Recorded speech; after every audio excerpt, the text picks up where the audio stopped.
Bonjour à toutes, bonjour à tous. Alors, juste une petite vidéo aujourd'hui pour vous parler d'un livre de Johann Chapoutot, chez Gallimard, qui s'appelle Libre d'obéir. Alors c'est assez important, hein. Ça parle de Reinhard Heym, je sais pas, hein, qui est un intellectuel technocrate au service du Troisième Reich, qui était juriste. Alors ce qui m'avait étonné, c'est que cette personne-là s'était formée en naturopathie, qui voulait ouvrir un cabinet de naturopathie. Mais bon, à l'époque, les gens du Reich aimaient bien tout ce qui était sport, tout ce qui était diététique, genre végétarisme, hein. Tout ce qui était naturel. Pour pouvoir être de bons reproducteurs, pour pouvoir être des gens en bonne santé.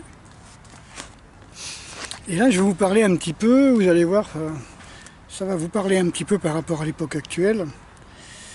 On vous parle un petit peu du monde médical à l'époque. Donc là, vous allez voir, on va voyager entre 33 et 45. Le racisme nazi est eugéniste. Il ne suffit pas de posséder le bon sang et la bonne couleur de peau, il faut aussi être pleinement employable comme appareil producteur et reproducteur. Le pronostic général prénatal n'existant pas à l'époque. L'heure est au diagnostic. Tous ceux qui sont considérés comme malades héréditaires doivent être exclus du cycle procréatif. Il y a eu 400 000 stérilisations forcées de 1933 à 1945. Je ne vais pas dire qu'on n'y est pas encore, mais avec le garde d'asile, ou que ce soit au Japon, que ce soit en Inde, je crois que Bill Gates n'a pas intérêt à foutre son nez là-bas parce que ça tuait des milliers de personnes et stérilisait des dizaines de milliers de personnes, de filles. Donc, 400 000 stérilisations forcées de 1933 à 1945. Voire assassinés, comme c'est le cas à partir de l'entrée en guerre de 1939, où il y a eu 200 000 morts jusqu'en 1945. Dans le cadre de l'opération T4, un peu de vent qui vient, dans le cadre de l'opération T4 et de ses prolongements, comme on le voit, le crime contre l'humanité et le massacre de masse frappent également la biologie, ou littéralement la biomasse germanique.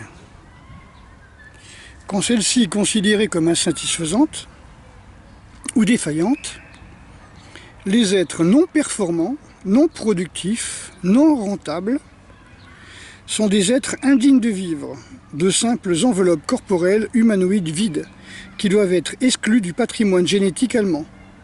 Les médecins, on y vient, les médecins ont d'autant moins de scrupules à collaborer avec cette entreprise d'ingénierie biopolitique, ou pour le dire dans les termes d'un juriste nazi, bionomique, qu'ils considèrent que le sujet à soigner n'est pas l'individu, mais le corps de la communauté du peuple, dans son entier, dont les individus ne sont que des membres. Les oisifs, vous voyez, les chômeurs, les vieux dans les EHPAD, ça veut dire rien ? Le prisme biologique nazi déforme donc les allogènes, les étrangers à la race perçus comme inférieurs ou dangereux, mais aussi l'humanité inférieure, donc l'humanité allemande elle-même, qui doit faire preuve de son excellence. Hitler n'hésitant pas à considérer en mars 1945 que les Allemands ayant perdu la guerre, la totalité de son peuple pouvait bien périr en raison de son infériorité avérée. L'ingénierie sociale, biologique et médicale frappe de plein fouet les êtres non performants et les entités indignes de vivre, mais aussi les asociaux, les vagabonds, rêveurs, originaux, divers ou sous-préfets aux champs dont l'existence n'est pas encore rentable pour la communauté du peuple. À partir de 1936, plusieurs opérations de la police et de la SS raflent des milliers d'oisifs ou considérés comme tels. Je répète, à partir de 1936, plusieurs opérations de la police et de la SS raflent des milliers d'oisifs ou considérés comme tels, versés à des camps de travail ou dans des camps de concentration. L'homme allemand ne doit donc être ni malade, ni oisif, ni engagé contre le nouveau pouvoir. Voilà, donc le titre c'est « Libre d'obéir ». Voilà ce qui nous pend au nez.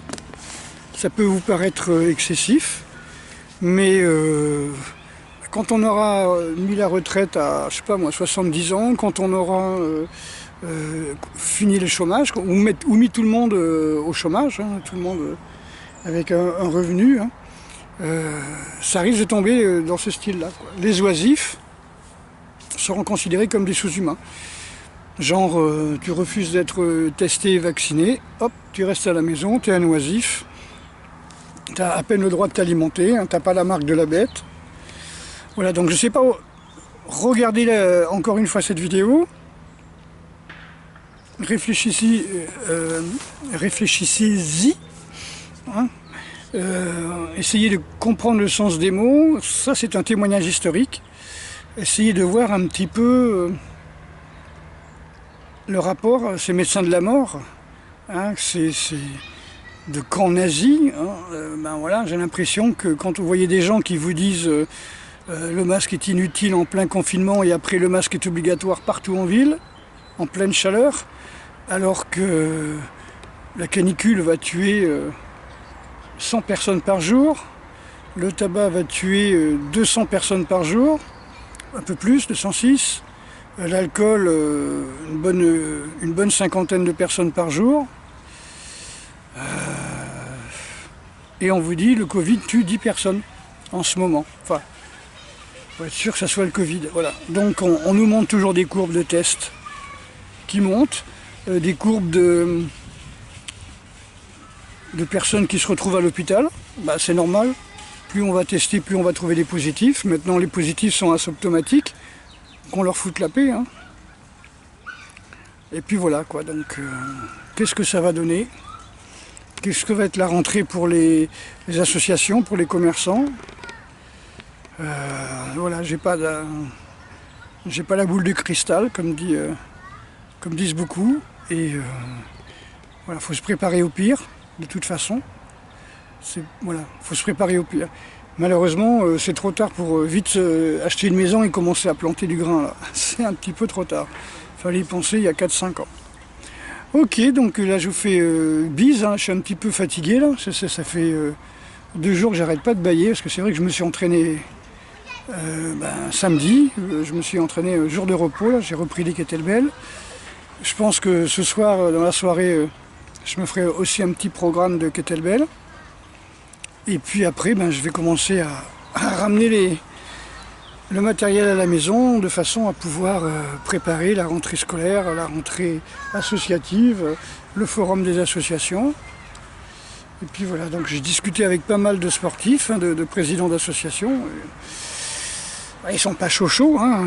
On est limité à 25 personnes. Il y a certaines associations qui, plutôt que de doubler ou tripler le prix de ces adhésions, puisqu'on leur demandera à n'être que 25 par salle alors qu'ils sont d'habitude 60-70, s'ils veulent payer leur prof de step, de gym, de cardio, de ce que l'on veut là, ils vont être obligés de fermer.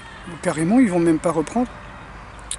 Sinon, vous voyez, c'est 25 au lieu de 60, ça veut dire que, vous avez compris, hein, le fait de payer des profs pour faire des cours de gym, c'est où ils doublent l'adhésion, et je pense que les membres ne sont pas habitués. Et puis comment sélectionner les membres? Est-ce que c'est les 50 premiers, et puis inscrits, et puis on n'aura que 25 le lundi, 25 le jeudi, et puis pas les mêmes, les gens ne pourront pas s'entraîner 2 fois par semaine, ça c'est vraiment compliqué. Et je pense que certaines associations vont fermer. Alors nous, on a entre guillemets la chance de ne pas être 25 dans notre association. Et on n'arrive pas à avoir 25 personnes par cours. De toute façon, comme j'ai dit, plus de 10-12 personnes par cours, quand on veut vraiment enseigner comme il faut, c'est pas vraiment valable, quoi. Après, c'est de la robotisation. Voilà, c'est pas du tout pour le bien-être de la personne. Et voilà, on ne peut pas faire attention à 25 personnes, savoir si les 25 personnes ont bien compris. Voilà, donc grosse bise à toutes et à tous. Et puis voilà, comment vous voyez la rentrée? Est-ce que vous la voyez tonique? Est-ce que vous la voyez révolutionnaire? Est-ce que vous la voyez dans la rue?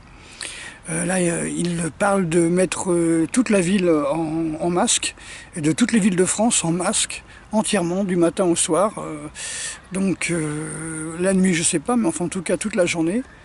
Donc ça, c'est très très démoralisant. Donc il va y avoir des déprimes, il va y avoir des gens qui vont s'enfermer chez eux. Je pense que c'est aussi le but, hein, de faire un confinement qui ne porte pas son nom. C'est-à-dire quand on vous dit, dès que vous foutez le nez dehors, vous mettez un masque, les gens au bout d'un moment ils ont dit non mais ça va, on arrête quoi. On sortira que vraiment quand on n'aura plus rien à bouffer. On va s'acheter par Amazon un vélo d'appartement pour pas sortir. Et puis un step, et puis voilà quoi. Un step, 2 kettlebells, un vélo d'appartement, puis maintenant foutez-moi la paix quoi. Ça risque d'être ça, avec des cours en ligne quoi. Là j'ai regardé sur ma fédération, là, ils commencent à parler des cours en ligne, hein. Ils commencent à parler des assurances pour les gens qui font des cours en ligne, etc., etc., des assurances particulières.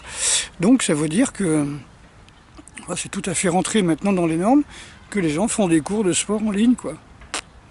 C'est pour ça que je vous dis, je vais certainement faire des formations contraints forcés, et pourquoi pas faire des modules, puisque de toute façon, pour moi ça ne change rien que je fasse un cours à une personne et que je filme ce cours-là, ou que je fasse des cours à 20 personnes dans mon stage, ou 10 personnes, et que je filme, ça revient au même. C'est toujours les mêmes mouvements, les mêmes explications. Voilà.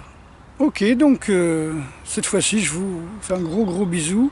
Je ne vous laisse pas, parce que j'aime pas quand les gens vous disent « bon, maintenant, je vous laisse ». Hein.